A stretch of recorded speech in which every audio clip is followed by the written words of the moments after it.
दुनिया में इस तरह कोई विद्वान ना हुआ, ईमानदार तो हुए ईमान ना हुआ। वैसे तो मसीहा हुए हैं हिंद में बहुत, अम्बेडकर सा कोई भी महान ना हुआ।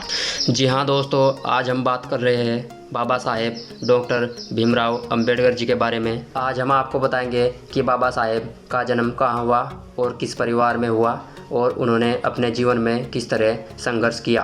अगर दोस्तों हमारे चैनल को अभी तक आपने सब्सक्राइब नहीं किया है तो प्लीज़ सब्सक्राइब कर ले। तो चलिए दोस्तों, आपका समय बर्बाद ना करते हुए वीडियो को शुरू करते हैं।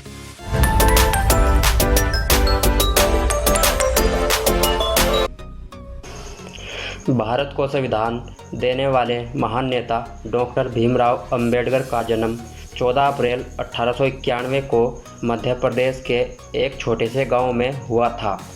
डॉक्टर भीमराव अंबेडकर के पिता का नाम रामजी मालोजी सकपाल और उनकी माता का नाम भीमाबाई था। अपने माता पिता की 14वीं संतान के रूप में जन्मे डॉक्टर भीमराव अंबेडकर जन्मजात प्रतिभा संपन्न थे। भीमराव अंबेडकर का जन्म महार जाति में हुआ था, जिसे लोग अछूत और बेहद निचला वर्ग मानते थे।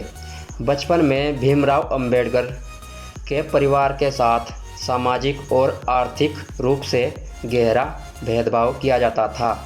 भीमराव अंबेडकर के बचपन का नाम रामजी सकपाल था। अंबेडकर के पूर्वज लंबे समय तक ब्रिटिश ईस्ट इंडिया कंपनी की सेना में कार्य करते थे और उनके पिता ब्रिटिश भारतीय सेना की मऊ छावनी में सेवा में थे। भीमराव के पिता हमेशा ही अपने बच्चों की शिक्षा पर जोर देते थे। 1894 में भीमराव अंबेडकर जी के पिता सेवानिवृत्त हो गए और इसके 2 साल बाद अंबेडकर की मां की मृत्यु हो गई। बच्चों की देखभाल उनकी चाची ने कठिन परिस्थितियों में रहते हुए की। रामजी सकपाल के केवल 3 बेटे बलराम, आनंदराव और भीमराव और 2 बेटियां मंजुला और तुलासा ही इन कठिन हालातों में जीवित बच पाए।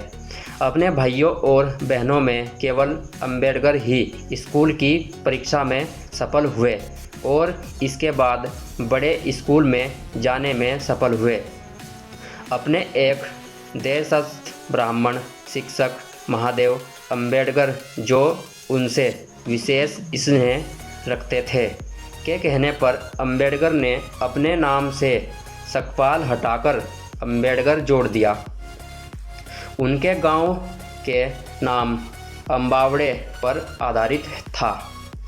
8 अगस्त 1930 को एक शोषित वर्ग के सम्मेलन के दौरान अंबेडकर ने अपनी राजनीतिक दृष्टि को दुनिया के सामने रखा, जिसके अनुसार शोषित वर्ग की सुरक्षा उसकी सरकार को कांग्रेस दोनों से स्वतंत्र होने में है।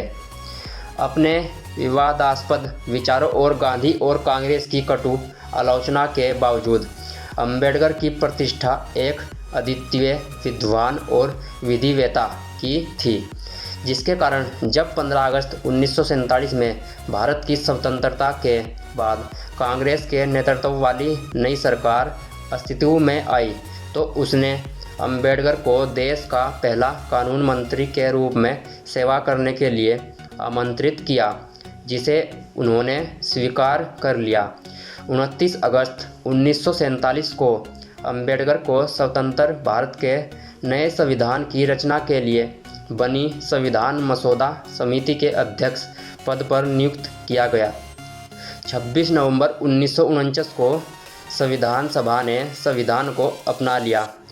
14 अक्टूबर 1956 को नागपुर में अंबेडकर ने खुद को उनके समर्थकों के लिए एक औपचारिक सार्वजनिक समारोह का आयोजन किया। अंबेडकर ने एक बौद्ध भिक्षु से पारंपरिक तरीके से 3 रत्न ग्रहण और पंचशील को अपनाते हुए बौद्ध धर्म ग्रहण किया। 1948 से अंबेडकर मधुमेह से पीड़ित थे। जून से अक्टूबर 1954 तक वो बहुत बीमार रहे। इस दौरान वो नैदानिक अवसाद और कमज़ोर होती दृष्टि से ग्रस्त थे। 6 दिसंबर 1956 को अंबेडकर जी की मृत्यु हो गई। बाबा साहेब डॉक्टर भीमराव अंबेडकर ने कहा था, जिंदगी लंबी नहीं बल्कि महान होनी चाहिए। बाबा साहेब ने 3 मूल मंत्र बताए, शिक्षित बनो, संगठित रहो, संघर्ष करो। अगर आप एक अंबेडकरवादी हैं तो अपने भाई का चैनल सब्सक्राइब जरूर करें। जय भीम दोस्तों।